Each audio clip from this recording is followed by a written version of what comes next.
While Decibel's latest earnings report was fairly strong, it also contained some disappointments. The first was their export figures, which were held back by 1.4 million due to delays at a third-party testing lab. But that delay has been resolved, and according to this, that 1.4 million will be shipped on top of what their exports would have otherwise been in this quarter. And that number may be higher, as at the end of August they announced the signing of a deal to export to the UK. It's unclear whether or not they've made any shipments there yet, but they did sign the deal a full month before the quarter began, so if not this quarter, then probably next quarter. Either way, that's pretty strong guidance as far as exports go.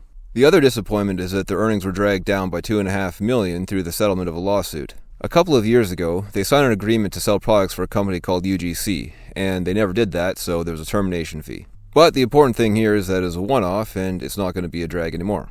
But even after their export issues and legal settlement, which was expensed to selling general administration, they still made $1.8 million for the quarter. The simple methodology I used to get to that number doesn't include capital costs because I couldn't find it for the quarter, but for the 9 months it was roughly $1 million, so divided by 300 and something thousand, they still made about $1.5 million.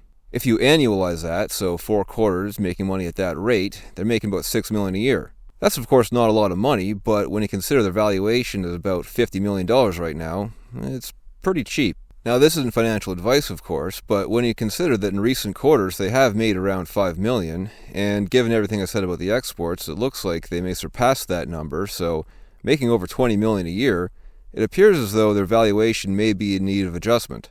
Of course, it's fair to say that their balance sheet isn't very strong, and I'll take a closer look at it in an upcoming video.